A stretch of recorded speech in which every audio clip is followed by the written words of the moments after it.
Hey guys, John here come to yet another s.h.figuarts review. Here I have for you today from One Piece, the captain of the Straw Hat Pirates, Monkey D. Luffy. So let's jump in and have a closer look at his packaging.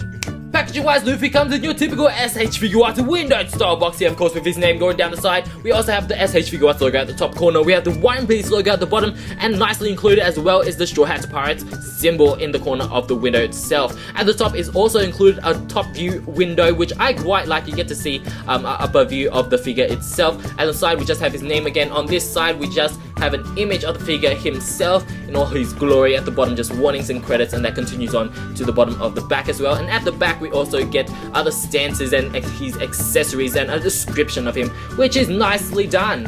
Included in this box, we get a clamshell packaging of the figure itself and all of his accessories, as well as a stand for him that you have to assemble yourself with the help of the instructions that are also included. So now let's jump in and have a closer look at Luffy himself. So here we have Luffy right out of the packaging, and as you guys can clearly see here, he looks fantastic! Something I especially love about One Piece in general is kind of the wacky animation going on. They have very exaggerated long limbs, very skinny, large feet and large hands, which they captured quite well on this figure. Overall, the show is very wacky, very fast paced and very crazy, and I think overall they captured the figure's likeness to the character Luffy very well. The problems I do have with the figure though is kind of the skin color of the figure himself. He looks like he's been baking in the sun for a tad too long compared to Nami here. As you guys can see, she is quite more pale than Luffy, and I believe that's not how tan he is in the show, and this tan is kind of a more orange tan compared to kind of a light brown tan. So it kind of looks like a fake tan going on, so I'm not a huge fan of that. And the glossiness of the finish of the figure itself, I'm not a huge fan. I much prefer the matte finish with the newer figures of the s.h.figuarts line, like the Sailor Moon and the Dragon Ball Z ones going on. But then of course this figure was released in 2010, so that will be excused, since I'm guessing maybe the glossiness was how they were kind of going with the figures back then, but they decided to do matte, which I love. Overall, there's fantastic molding going on with the figure, as you guys can see with the kind of rips and ruffles at the bottom of his pants. The figure itself is quite simple. He only wears like jean shorts and a vest with sandals, so overall the concept or the look of the figure is very simple. They did fantastic molding with the hair as well, with the spikiness going on, and this is of course him without his hat. As you guys can see by his face, they did a decent job. I think it does capture the figures or the character's likeness. As you guys can see, he has his scar there, nice detail, but I wouldn't say it's a perfect accuracy to his face, but he does pull a lot of wacky faces that are included in this pack, which I quite like. Articulation wise, he is fantastic with rotation in the head. He has a kind of ball joint in the neck as well, so that moves along with the head, which can help with articulation. He looks down, not too much, up, not too much, and his ball joint in his neck, or the one that attaches to his head to his neck, is very fragile. I accidentally broke my Sanji's neck ball joint, so I had to super glue it back together. It still works, but I'll just have to tell you guys to be careful with these One Piece figures. His hands go out, they go 360 of course. He has a bicep swivel going on. His elbows have about a 90 degrees bend. He has rotation in the wrist of course, and that can tilt as well. He has, as you guys can see, you can take his vest off. He has this kind of ab crunch going on. Decent motion. It doesn't really rotate 360. He has a waist swivel, tiny bit, nothing really. Let's put that back on. We have his legs. His legs are pretty good. We kind of have the pull down s.h.figuarts legs going on, so you can get more range from them. So that's pretty decent. And his knees are really good. I'm really impressed by these knees. As you guys can see, they don't look too bad and they go pretty far up. His feet are fantastic as well. These are the best feet I've seen on a figure. Of course, since it's so fat, he can stand by himself in certain poses. Some he does need a stand for, but then of course there's motion there. There's some fantastic pivot, and he has toe action, which doesn't really help that much. So articulation wise, he is pretty decent.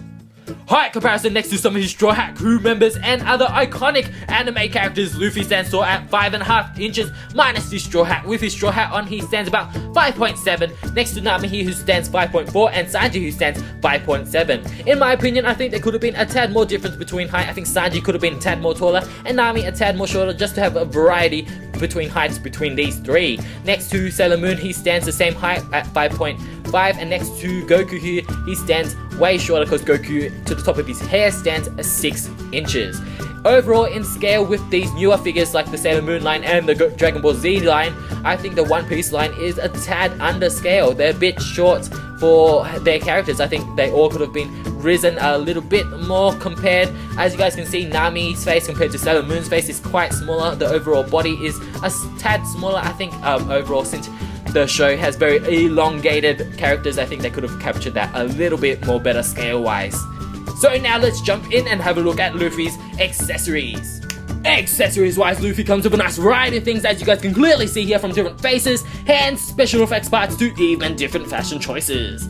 He's modeling for us here his default angry face with his spiky hair. Of course, he also comes with his really angry face, his kind of neutral face, his character specific really opened mouth, kind of funny face, and I really love this one. I love the character specific faces.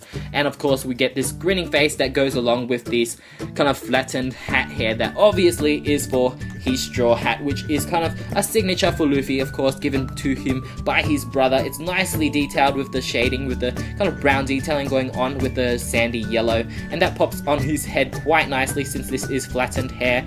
And there's no peg or anything, or that you put it on. You just pop it on and that's it, ready to go. It doesn't sit on his head perfectly, but it overall gives a nice look to him. Of course, his signature look, and it looks fantastic. I think it does. He comes with a different variety of hands. Of course, he's modeling again for us his default clenched fist. He has his relaxed open hands, and he has grabbing hands, which is meant for either his hat or this bone, meat bone, I guess, that he loves to eat. He is very much an eater on the show. He's a big fatty, even though he has abs. Lucky him. And as you guys can clearly see, it's nicely detailed. It kind of has rubbery bone pieces, so it won't be like that difficult to put in the hand. And of course, talking about hands, you get his very awesome special effect piece, his rubber pistol punch, and that of course is one of his signatures. Nicely shaded, as you guys can see, on the knuckles and the wrist itself. It's quite heavy too, it's not like a hollow piece, so that's why they also included the stand that you have to put yourself, because I think the stand is especially for this piece. You actually stand the actual hand, since obviously since it's so heavy, the figure is not going to be able to hold it. He also comes with different variety of vests. As you guys can see, this is the one he comes packaged with, which is his buttoned up vest, and that easily pops out like that, which I quite like. It's very easy, no hassles at all. While this one is just made out of this rubbery plastic, and it's nicely done. It doesn't have any of that kind of fancy pull apart pieces, so you kind of have to move his hand around to get it actually on, but it's nicely done, and I much prefer this vest than the closed vest, since this is kind of his signature look. Now let's jump in and gear Luffy up, of course using some of our instructions given.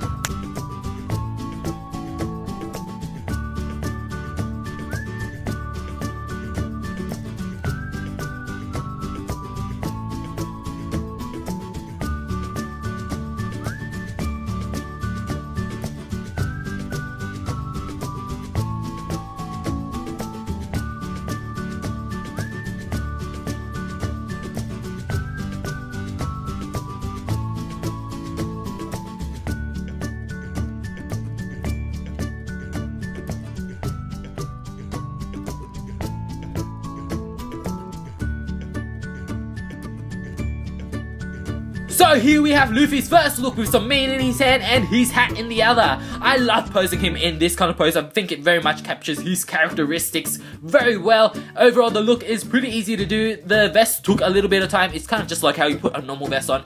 Just raise your hands and kind of wiggle it down. It took a little bit of time since it's rubber, so it just kept on sticking to his hands and stuff, but then just use light force with that. Overall, the hands, or the joints in the hands, are a tad big. The ball joints then used at the tips of the arms are a tad big for the hands, I believe, so it did take some time putting those hands in. And the head itself, the head is pretty easy to pull on. It just makes you shit yourself, really. Every time I have to pull off a head or pull off a hand, I'm very scared that I will snap something off, but it all works, as you guys can clearly see. Now on to the second look.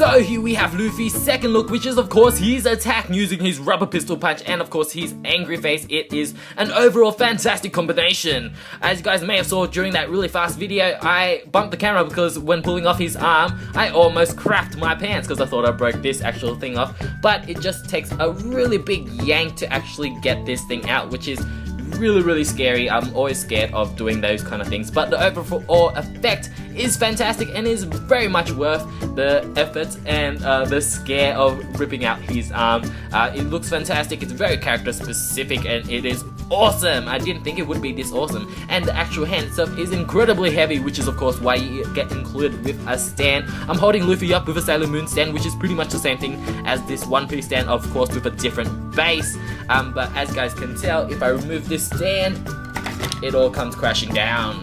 But overall effect is awesome and I love it. All in all though, I am very happy with my purchase. Luffy has awesome aesthetics, great articulation, and really fantastic accessories. I did wish though that it didn't scare me half to death when putting half of those accessories on. I also wanted him to be a tad taller so he will fit in with the latest s.h.figuarts releases, but he is pretty close. I still highly recommend him for any One Piece fan or anime fan in general, and until next time, I will see you guys soon. Bye!